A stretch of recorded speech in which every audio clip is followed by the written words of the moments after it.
Good news for Pakistan. Pakistan का FATF के black list में जाने का खतरा टल गया है और जल्द ही पाकिस्तान ग्रे लिस्ट से भी बाहर निकल आएगा।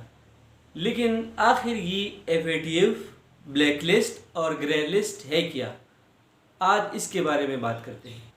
1989 यानी 1989 में दुनिया के 7 बड़े ममालिक के सरबराही इजलास में एफएटीएफ यानी फाइनेंशियल एक्शन टास्क फोर्स वजूद में आया।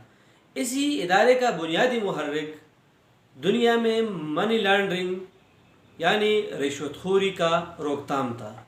1989 में तो ये इदारा बना है। 2001 में वर्ल्ड ट्रेड सेंटर पर होने वाले हमले के बाद दहशतगर्दों की माली मुआवनत की रोकथाम भी इसी इदारे यानी एफएटीएफ के दायरे इख्तियार में शामिल किया गया और तब से ये इदारा 2 चीज़ों के ऊपर काम करता है।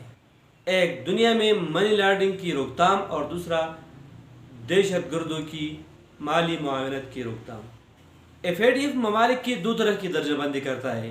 Number 1 grey list, number 2 black list. Grey list में वो ममालिक शामिल होते हैं जहाँ पर मनी लॉन्ड्रिंग और दहशतगर्दों की माली मुआवनत का खतरा बहुत ज़्यादा होता है। ऐसे ममालिक एफएटीएफ के साथ रस्मी तौर पर मिलकर काम करने और अपने मुल्क में दहशतगर्दी की माली मुआवनत से मुंसलिक एफएटीएफ के खदशात को दूर करने का अहद करते हैं। जब एफएटीएफ किसी मुल्क को ग्रे लिस्ट पर रखता है तो इसका ये मतलब है कि उस मुल्क में तयशुदा टाइम फ्रेम के अंदर बताई गई स्ट्रेटेजिक खामियों को तेजी से हल करने का अहद करते हैं। ग्रे लिस्टेड होना इन ममालिक के लिए एक वार्निंग की हैसियत रखता है। अगर इन ममालिक ने इनके बताए गए एक्शन प्लान पर अमल नहीं किया तो उनको फिर ग्रे लिस्ट से ब्लैक लिस्ट भी किया जा सकता है। इस वक्त दुनिया के 18 ममालिक एफएटीएफ की ग्रे लिस्ट पर मौजूद है। इसका ये मतलब है कि इन ममालिक पर किसी भी वक्त पाबंदियाँ लग सकती है और इनका जो कर्जा लेने का अमल है वो भी रुक सकता है। जबकि दुनिया के 2 ममालिक इस वक्त एफएटीएफ की ब्लैक लिस्ट पर मौजूद है, जिनमें ईरान और शिमाली कोरिया शामिल है। पाकिस्तान इस वक्त एफएटीएफ की ग्रे लिस्ट पर मौजूद है। पाकिस्तान के लिए इस लिस्ट से बाहर निकलना बहुत ज़रूरी है, क्योंकि ग्रे लिस्टेड होने का सबसे पहला असर मुल्क के इकानमी पर पड़ता है। जो ममालिक ग्रे लिस्ट पर होते हैं उनके लिए कर्ज़ों के लेने में और कर्ज़ों की अक़सात की अदायगी में बहुत से मसले पेश आ सकते हैं। उनको मुश्किलात का सामना करना पड़ता है। ग्रे लिस्टेड ममालिक में सरमायाकार अपना सरमाया इन्वेस्ट करने में ख़तरा समझते हैं और अगर कोई मुल्क किसी भी ग्रे लिस्टेड मुल्क को कर्जा देना चाहे भी तो सूद की शरह बहुत ज़्यादा लगाएगा।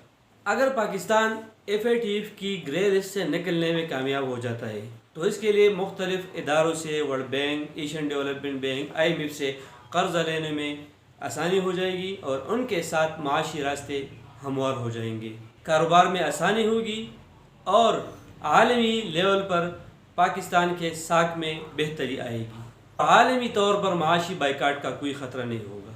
अब पाकिस्तान और एफएटीएफ की तारीख़ के बारे में थोड़ा सा जानने की कोशिश करते हैं। अगर पाकिस्तान और एफएटीएफ की तारीख़ पर नज़र दौड़ाया जाए तो पाकिस्तान को लेकर एफएटीएफ की एक लंबी तारीख़ है। 3 मरतबा पाकिस्तान एफएटीएफ की ग्रे लिस्ट में शामिल हो गया है। पहली दफ़ा पाकिस्तान 2008 में ग्रे लिस्ट में शामिल हुआ था और फिर एफएटीएफ की तरफ से कुछ एक्शंस प्लान दिए गए और उन पर अमल दरामद के बाद पाकिस्तान 2010 में ग्रे लिस्ट से निकलने में कामयाब हो गया। 2012 में दोबारा एफएटीएफ ने पाकिस्तान को यूएन के रेजोल्यूशन नंबर 1267 और 1373 इन 2 रेजोल्यूशंस के बुनियाद पर पाकिस्तान को दोबारा ग्रे लिस्ट में डाल दिया और ये जो 2 रेजोल्यूशंस है यूएन के, इनके मुताबिक कोई भी मुल्क अपने सरजमीन पर किसी भी नॉन स्टेट एजेंट को ऑपरेट करने की इजाज़त नहीं देगा। लेकिन जब 2012 में उसामा बिन लादेन को पाकिस्तान से पकड़ा गया तब सारी दुनिया पाकिस्तान को शक की निगाह से देखने लगी। इसके बाद फिर एफएटीएफ ने पाकिस्तान को कुछ एक्शंस प्लान दिए और उन एक्शंस प्लान पर अमल दरामद के बाद पाकिस्तान दोबारा 2015 में एफएटीएफ की ग्रे लिस्ट से निकलने में कामयाब हो गया।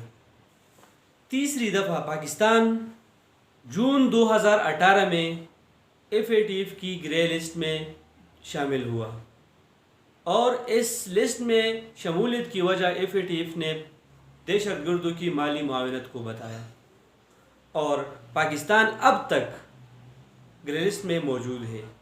اس کے بعد پھر پاکستان کو FATF نے 34 نکات پر مشتمل ایک ایکشن پلان دیا، اور یہ بتایا کہ اگر اسی ایکشن پلان پر عمل درآمد کیا گیا تو پاکستان کا گرے لسٹ سے نکلنا اسی ایکشن پلان پر عمل درآمد کے سلسلے سے منسلک ہے۔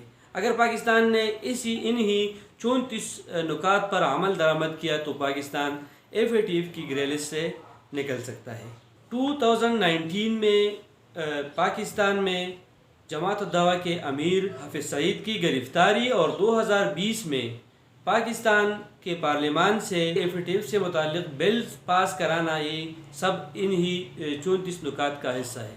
اب تک یعنی آج کے تاریخ تک پاکستان نے تمام تر 34 نکات پر عمل کیا ہے، اور ان کے مطابق پاکستان اب FATF کی گرے لسٹ سے نکلنے کے قریب ہے، اور FATF نے پاکستان کی اس کاوش کو اور پاکستان کی اس محنت کو تسلیم بھی کیا ہے۔